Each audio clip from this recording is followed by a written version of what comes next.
yang untuk mencari nilai V atau nilai akhir dari alternatif. Ya, yang rumusnya adalah nilai bobot, ya sigma nilai bobot dikali dengan hasil normalisasi dari yang tadi. Ya, jadi normalisasinya dulu dicari, kemudian baru dikali dengan bobot.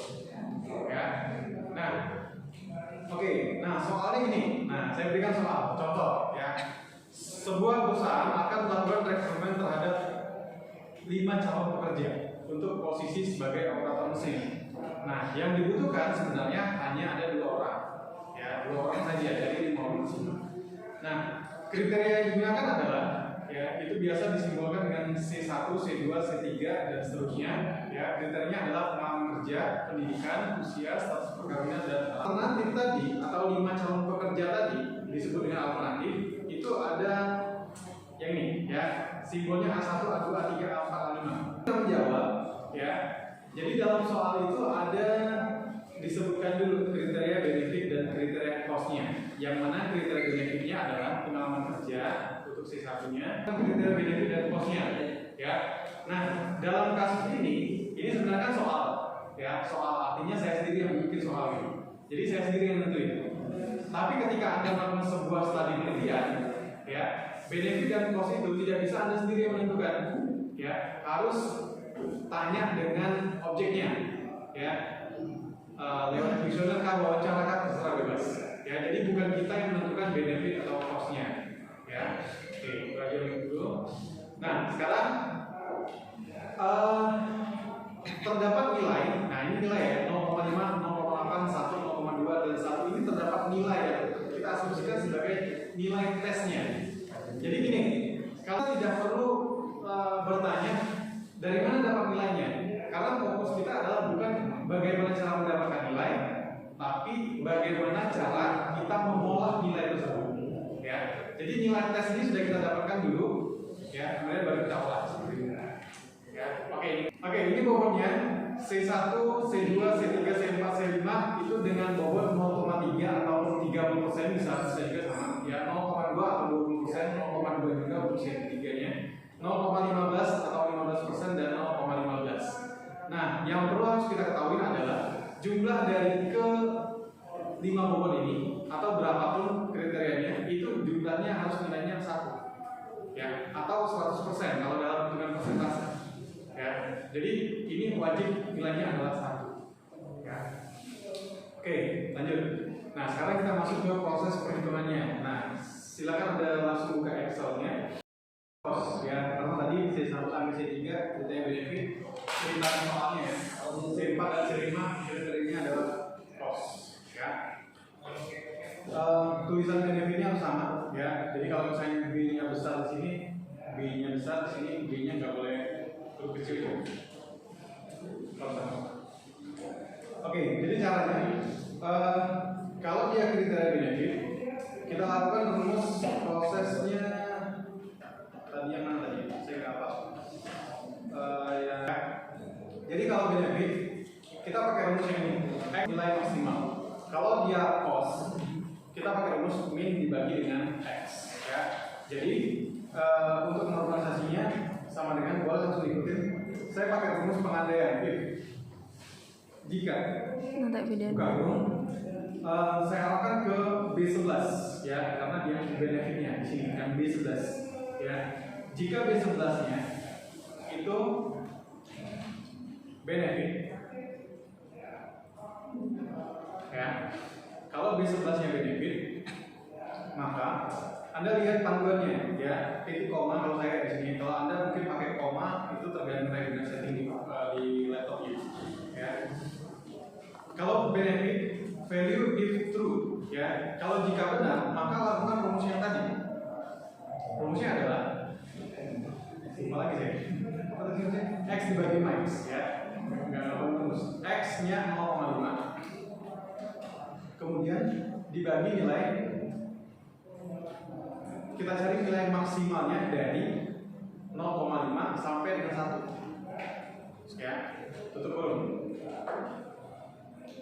Kalau sudah jangan diantar dulu, masih ada rumus lagi ya. Jadi kalau benefit lakukan rumus yang ini, yang pertama ini. Kalau tidak benefit, maka rumusnya dibalik, pakai yang rumus yang yang min tadi ya. Jadi min buka kurung 0,5 yang ini sampai dengan 1. Kalau di saya B6 sampai B10, kalau di Anda mungkin disesuaikan sendiri ya. B6 sampai B10. Kemudian dibagi nilai X-nya. X-nya masih kita pakai nilai 0,5 ya di B6. Kalau sudah enter. Yes. Udah ya?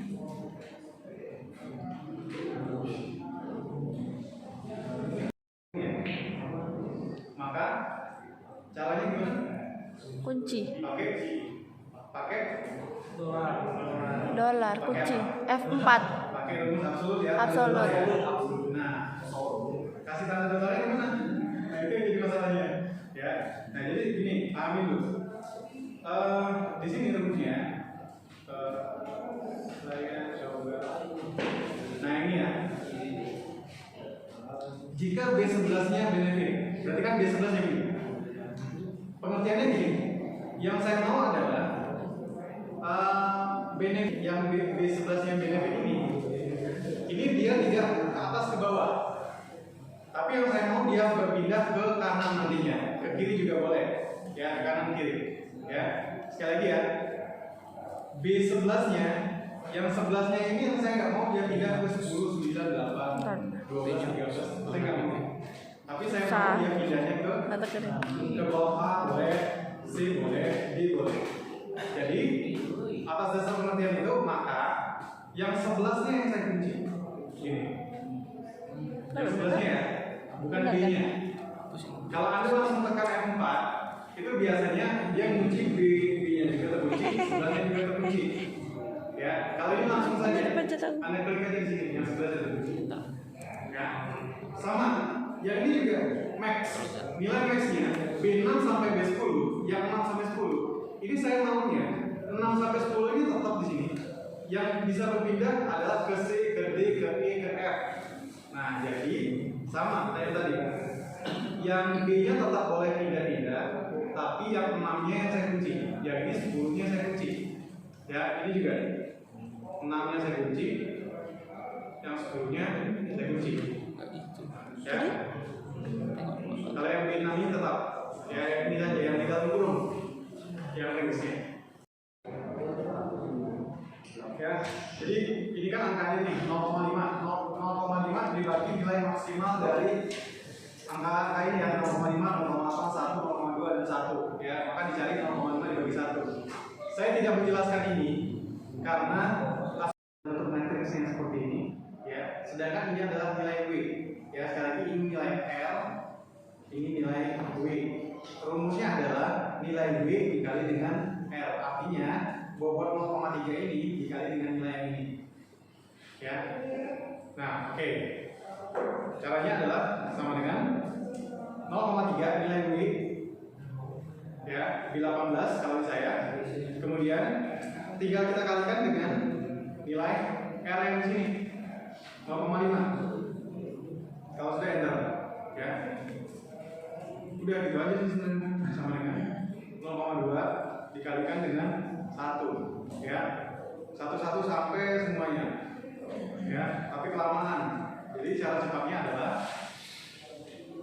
yang di 18 ini ya, sama konsepnya kayak tadi.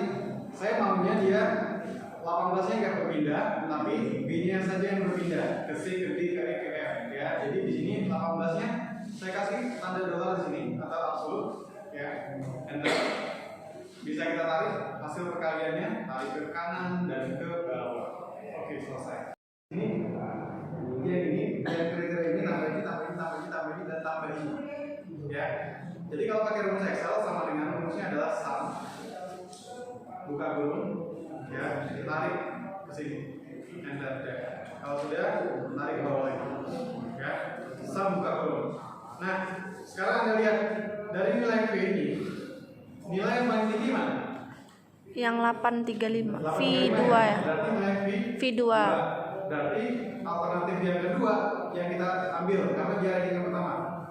Alternatif yang berapa lagi? Yang nilai paling tinggi V1. V yang 5. 5 ya. Berarti nilai yang V5. Jadi V2 dan V5 yang kita ambil personnya tadi. Ya. A2 dan A5.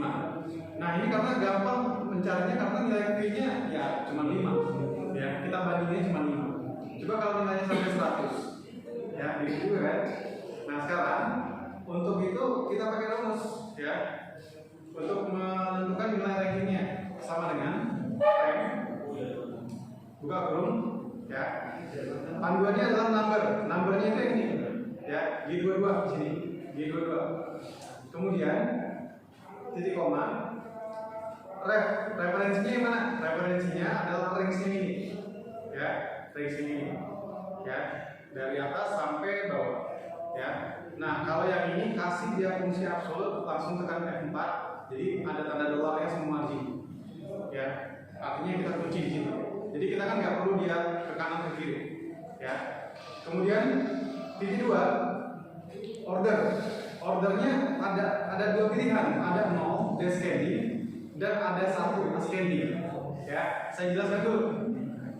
Kalau descending 0, kalau ascending dulu ya, saya jelaskan. Kalau misalnya saya pilih ascending kayak gini nih ya, maka kalau saya tarik ke bawah, yang paling besar dia jadi nomor 5, artinya yang paling bawah gitu. Sedangkan yang paling kecil dia nomor 1. Kita kan tidak menginginkan yang seperti itu ya, maka ini kita pindah opsionalnya jadi descending ya, 0 ya. Jadi kasih pilihannya seperti itu.